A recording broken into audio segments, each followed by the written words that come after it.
সকাল থেকেই বলেছি, জঙ্গিদের যেভাবে গ্রেপ্তার করা হয়, ধর্ষকদেরকে যেভাবে খোঁজার চেষ্টা করা হয়, এই দিব্যাঙ্গ একটি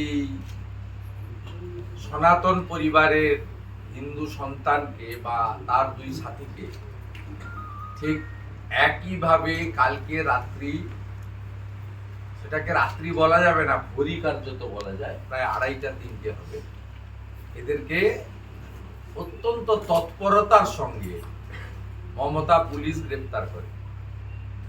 এদের অপরাধ কি সেটা তো চর্চিত বিষয়, এবং এদের বিরুদ্ধে নির্দিষ্ট অভিযোগ হয়েছে। ভারতবর্ষের আইন নিশ্চিতভাবে সবার জন্য সমান।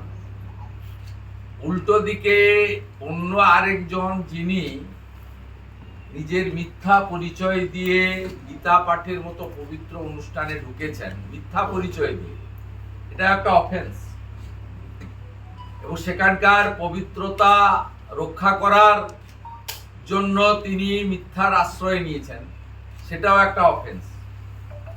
অর্থাৎ দুদিক থেকেই দুটো অভিযোগ ছিল। সেই অভিযোগের ভিত্তিতে ভারতবর্ষের যে আইন বিএনএস, সেটা সমান অধিকার বা সমান দোষী শেখায়। কিন্তু যেহেতু অ্যাপিজমেন্টের সরকার, হাই অ্যাপিজমেন্ট, তুষ্টিকরণ, এবং মোহাম্মদ আলী জিন্না, সোহরাবুর্দিরা যে স্বপ্ন দেখতেন, সেই স্বপ্ন পূরণ করার কাজটা ঠেকা নিয়েছেন এই সরকার এবং উনার হুমায়ুন বাহিনী জয়েন্ট ভেঞ্চারে। তাতে আমরা অত্যন্ত সকাল থেকেই ব্যথিত হই এবং অত্যন্ত উদ্বিগ্ন হয়ে যাই, এবং আপনারা আশ্চর্য হয়ে যাবেন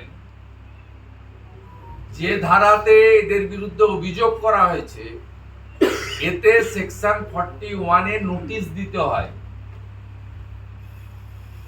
এইভাবে গ্রেপ্তার করা যায় না। যদি নোটিশকে ওরা কমপ্লাই না করে, রেসপন্স না করে, তখন কোর্ট থেকে ওয়ারেন্ট নিয়ে গিয়ে তাদেরকে গ্রেপ্তার করা যেতে পারে আইনি পরিভাষায়। কারণ আমি লয়ার না হলেও ল মেকার, দীর্ঘদিন অ্যাসেম্বলি এবং পার্লামেন্টে আমি আছি বা ছিলাম। ন্যাচারালি এই আইনগুলো হয়নি, কারণ মুখ্যমন্ত্রী কৃষ্ণনগরে এই দম্ভের সঙ্গে বলছেন ওদের আমি গ্রেপ্তার করিয়ে দিয়েছি। আপনি গ্রেপ্তার করানোর কি? আপনি পুলিশ মন্ত্রী, কিন্তু আপনি গ্রেপ্তার করতে পারেন না। গ্রেপ্তার করতে হয় ইনভেস্টিগেটিং অফিসারকে, আইও। কোন রাজনৈতিক লোক গ্রেপ্তার দাবি করতে পারে, গ্রেপ্তার হওয়া উচিত বলতে পারে। আমি পুলিশকে বলেছি, পুলিশ মন্ত্রী বলতে পারেন আইন অনুযায়ী ব্যবস্থা নিতে। হুমায়ুন কবিরের যন্ত্রণায় তিনি সেখানে গিয়ে উল্লাস প্রকাশ করেছেন, তার উন্মত্ততা দেখিয়েছেন যে আমি সবগুলোকে গ্রেপ্তার করিয়ে দিয়েছি। বিচারের বাণী নীরবে নিভৃতে কাঁদে। এখনো ভারতবর্ষে জুডিশিয়ারি নিরপেক্ষ জায়গায় দাঁড়িয়ে আছে বলে এইরকম একটি দিব্যাঙ্গ সন্তান, এরকম একটা তরুণ যুবক, আরো একজন ভাই ছিলেন, তাদের আজকে জামিন মিলেছে। আমরা ধন্যবাদ জানাচ্ছি জুডিশিয়ারিকে, এবং অসংখ্য লয়ার, কেউ কাউকে বলেনি, সবাই ছুটে দাঁড়িয়ে এদের পাশে দাঁড়িয়েছেন। অনেকে সেকুলারিজমের গুতায়, এক শ্রেণীর মিডিয়ার ধর্মনিরপেক্ষতার চাদরে অনেকে ভয় পাচ্ছিলেন কি করবেন, কি বলবেন, কি না বলবেন। কিন্তু আমি বিধায়ক, বিরোধী দলনেতা, বিজেপির সদস্যগুলো অনেক পরে। আমি প্রথম হিন্দু পরিবারের সন্তান। আমার হিন্দু ভাই বোন বিপদে পড়লে প্রথম আমাকে আমার ধর্ম রক্ষা করার কাজটা করতে হবে, এটা আমাকে গীতা শিখিয়েছে। ধর্ম রক্ষতি রক্ষিত। স্বাভাবিকভাবে আমি প্রথমেই আমার যারা কলকাতাতে কোর্টে কেস দেখেন আমি তাদেরকে ময়দান থানায় এবং পাঠাই, অন্য লয়াররাও অনেকে আসেন এবং অনেক লয়ারই একসঙ্গে মিলে যৌথভাবে এটা করেন। আমি একটা টিমকে এদের তিনজনের বাড়িতে পাঠিয়ে দিই, কারণ জামিন পাবেন কি পাবেন না আমাকে হাইকোর্টে বা উচ্চ আদালতে যেতে হবে কি হবে না।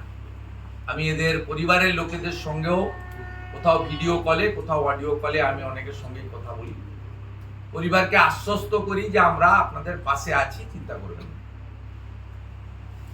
আমি মনে করি এখানে কলকাতাতে উপস্থিত কিছু সাধু সন্ত সমাজ তারা খবর পেয়ে এখানে এসেছেন।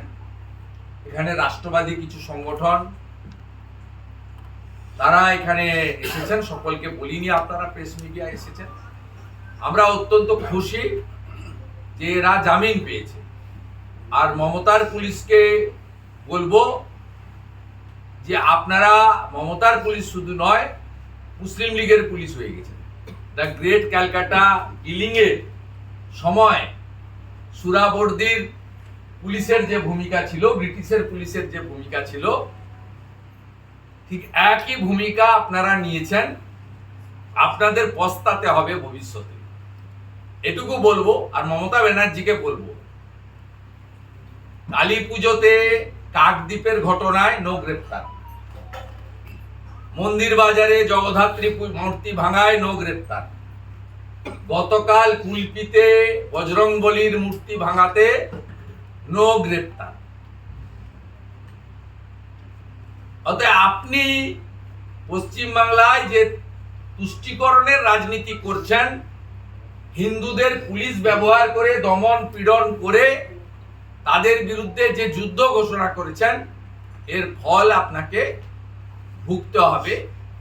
এবং সমগ্র পশ্চিমবাংলার হিন্দু সমাজকে, ভারত মাতার সন্তানদের ঐক্যবদ্ধ হওয়ার আবেদন জানাবো, যাতে আমাদের এইরকম ভাইরা যারা ধর্ম পালন করতে গেছেন, গীতা পবিত্রতা রক্ষা করতে গিয়ে আজকে তাদের এই পরিণতি হয়েছে। অত্যন্ত সাধারণ বাড়ির তারা ছেলে, এ তো দীর্ঘদিন ধরে বহু জায়গায়, এর আজকে নতুন নয়, এর আগেও ধর্ম রক্ষার আন্দোলনে এই ভাইয়ের উপর, শ্রমিকের উপরে অনেকবার এই ধরনের আক্রমণ হয়েছে। আমরা এদের পাশে আছি। আমি এদের দাদা হিসেবে, হিন্দু সাথী হিসেবে আমি এদেরকে 3টি প্রস্তাব দিচ্ছি। মূলত 2টি প্রস্তাব আমি এদেরকে দিচ্ছি।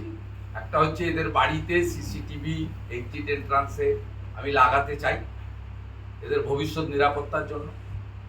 আর দ্বিতীয়, এদের আপাতত লাইসেন্স যাদের আছে, এক্স সার্ভিসম্যান যারা লাইসেন্স পার্সোনাল সিকিউরিটি প্রোভাইড করে, এদের প্রত্যেককে অন্তত একজন করে সিকিউরিটি প্রোভাইড করার বিষয়ে আমি এদের প্রস্তাব দিচ্ছি। এরা যদি রাজি থাকে তাহলে 3 দিনের মধ্যে সিকিউরিটি, এবং আগামীকালই এদের প্রত্যেকের বাড়ির এক্সিট এন্ট্রান্সে সিসিটিভি লাগিয়ে দেবো।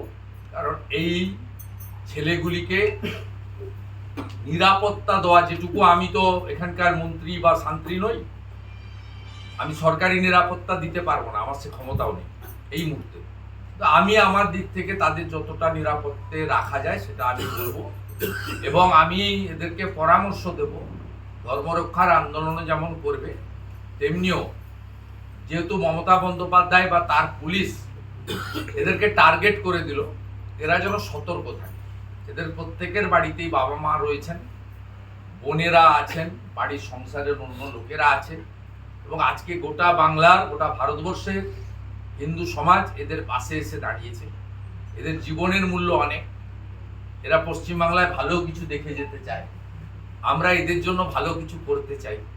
তাই এদেরও কিছুটা সতর্ক থাকা উচিত। এবং এদেরও বন্ধু বান্ধব যারা আছে, যুব সাথীরা, তাদেরকেও বলবো এদেরকে যেন একটু লক্ষ্য নজর রাখে। আমরাও এদের সঙ্গে যোগাযোগ রাখবো এবং ডেডিকেটেড লোক দিয়ে রাখবো, যাতে এরা মধ্যরাতেও যদি বিপদে পড়ে আমরা পাশে দাঁড়াতে পারি। এটাই ছিল আমার বক্তব্য। একটা বিষয় যে